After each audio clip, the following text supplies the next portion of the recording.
ఏ మాయ చేసావే సినిమాతో టాలీవుడ్ ఇండస్ట్రీకి హీరోయిన్ గా పరిచయం అయిన సమంత మొదటి సినిమాతోనే ప్రేక్షకులను మాయ చేసింది.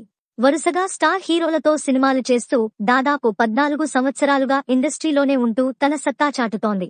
కెరియర్ మొదట్లో కమర్షియల్ సినిమాలు చేసిన సమంత ఈ మధ్య సోలో ఫిమేల్ సెంట్రిక్ సినిమాలు చేస్తూ కూడా హిట్లు అందుకుంటూ తనదైన శైలిలో ముందుకు సాగింది. అయితే చాలా కాలం నుంచి తెలుగు సినిమా ఇండస్ట్రీలో స్టార్ హీరోయిన్ గా కొనసాగుతున్న ఈ నటి ఇప్పుడు మాత్రం కనుమరుగవుతున్నట్టు అనిపిస్తోంది.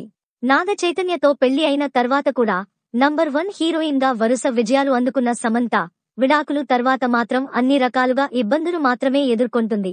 ఒకవైపు వ్యక్తిగత జీవితంలో మయోసైటిస్ అనే ఆటో ఇమ్యూన్ వ్యాధితో చాలా కాలం పోరాటం చేసి విజయవంతంగా బయటకు వచ్చిన సమంత సినిమాల పరంగా కూడా వరుస ఫ్లాప్స్ అందుకుంది. ఎట్టకేలకి ఈ మధ్యనే ఖుషి సినిమాతో మళ్లీ చిన్న హిట్ అయితే అందుకుంది కానీ అది బ్లాక్ బస్టర్ సినిమా అయితే కాదు. మరోవైపు టాలీవుడ్ నుంచి దర్శక నిర్మాతలు కూడా సమంతకి భారీ ప్రాజెక్టులు ఇవ్వడం లేదు. శ్రీలీల, కీర్తి సురేష్, రష్మిక మందన్న వంటి హీరోయిన్లకి పెద్ద పీట వేస్తూ సమంతకి టాలీవుడ్ పెద్ద షాక్ ఇస్తోంది. అటు బాలీవుడ్ లో కూడా ఆమెకు అదే పరిస్థితి ఏర్పడింది.